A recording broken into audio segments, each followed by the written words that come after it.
l'Antico Testamento è un libro di cui non sappiamo nulla. Non sappiamo chi l'ha scritto, non sappiamo quando l'hanno scritto, non sappiamo come fosse scritto. Sappiamo che faceva la eco, ma che quando lo dicevano Antico Testamento, così lo sentivano nelle valli. Dicevo, è un testo di cui non sappiamo nulla. Noi abbiamo delle coppie di coppie di coppie di coppie di coppie di coppie che sono state riscritte decine di volte da centinaia di persone, e l'unica certezza che abbiamo è che ogni volta che la riscrivevano la cambiavano.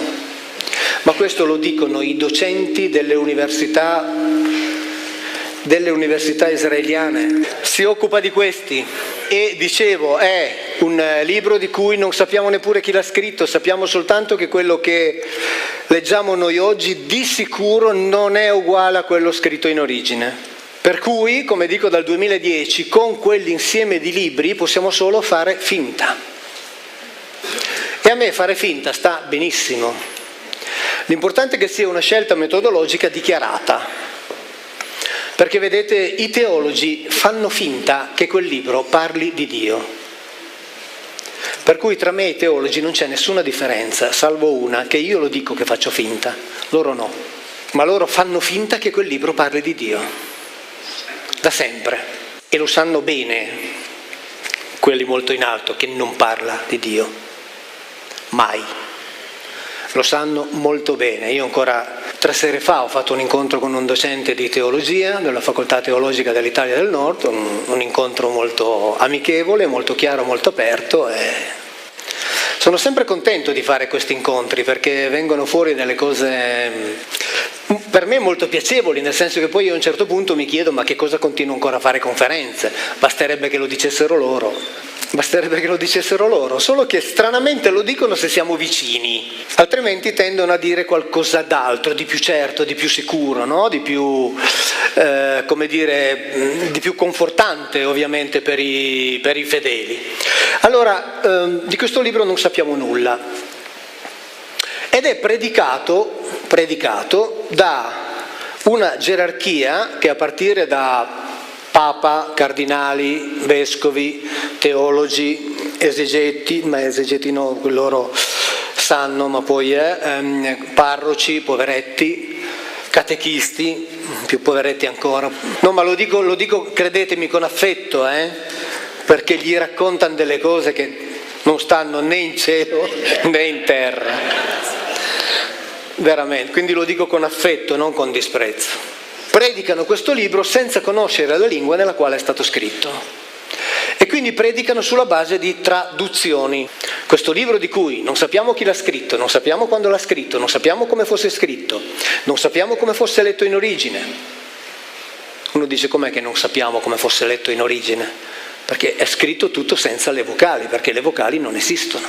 Esistono i suoni vocalici, che però non sono mai stati scritti, sono stati messi tra il VI e il VIII-IX secolo dopo Cristo. E i suoni vocalici sono dei puntini e delle lineette che sono state messe da una scuola, si chiama la scuola di Tiberiade, quella dei Masoreti, e da quel momento in avanti noi la Bibbia ebraica la leggiamo con quelle vocali lì, con quei suoni vocalici lì. Ma nessuno al mondo è in grado di sapere quali fossero i suoni vocalici utilizzati in origine. Nessuno al mondo lo sa e nessuno al mondo lo saprà mai. Questa è una cosa che dobbiamo avere ben chiara, a meno che non torni qualcuno a dircelo. Guardate che la leggevamo così.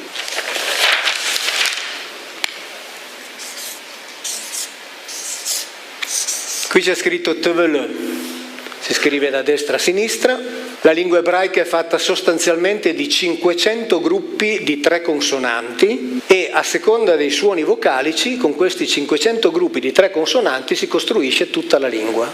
Allora, non ci sono ovviamente motivazioni certe, questa era una delle tante scuole, era quella della famiglia di Moshe ben Aaron, chiamata di Tiberiade perché appunto operavano lì, erano almeno 4 le scuole in competizione, diciamo che si è imposta questa. È quella che è riuscita a tramandare nel corso dei secoli una visione più completa della vocalizzazione dei testi biblici che noi abbiamo nel codice di Leningrado, che è del 1008, non 800, 1008, del codice di Leningrado, che è il più completo con le vocalizzazioni.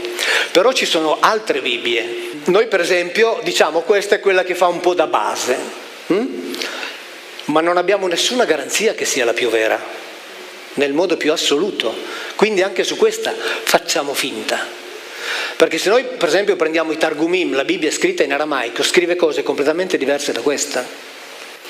Questa qui, cioè sulla base di questa, per esempio, noi abbiamo un canone biblico che è parlo di cattolici, di un po' più di 40 libri. Se noi prendessimo la tradizione samaritana, che era una delle scuole in competizione, loro credono avere 6 libri, non 40. Quindi siamo veramente nel marasma più totale. Per questo io dico io faccio finta ma lo dichiaro, perché onestà intellettuale vuole che si possa solo fare finta. Cioè chiunque da questi libri qui ricavi verità assolute ci sta raccontando le sue verità, non le verità che può ricavare da quel libro. Perché da quel libro si ricava di tutto. Se noi leggiamo i Targumim, per esempio, c'è scritto che Mosè non era mica figlio degli Evrim, era figlio degli Yahudè, cioè dei sacerdoti di Akhenaton, e che tutti quelli che sono usciti con lui dall'Egitto erano solo egiziani, altro che ebrei. Cioè quindi siamo veramente nel marasma più totale. Dopodiché la tradizione impone una verità, tutti noi veniamo ammaestrati dentro quella verità, non la verifichiamo e per noi è la verità.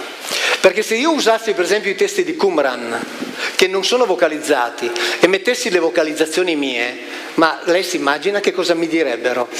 Che Biglino vocalizza a modo suo.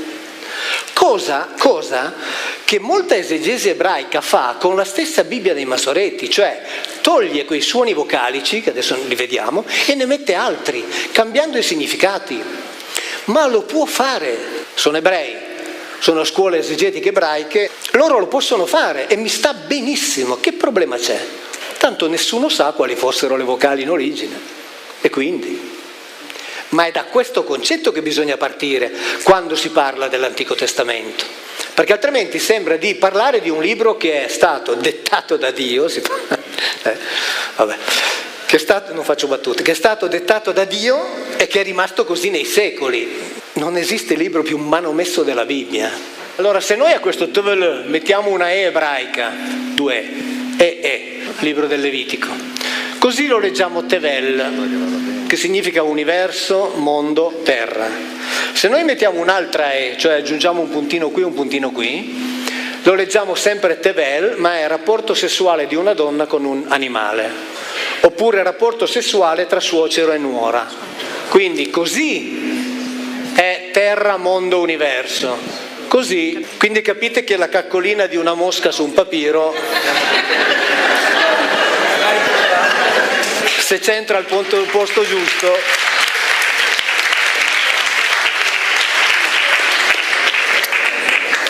bene, quindi non sappiamo chi l'ha scritta, quando l'ha scritta, come fosse letta, viene predicata da chi non conosce la lingua nella quale è stata scritta, viene nel mondo creduta indubitabilmente vera, mettiamo assieme tutti i cristiani, compresi gli ortodossi, da 2 miliardi e mezzo di persone che non l'ha mai letta. È vero o non è vero?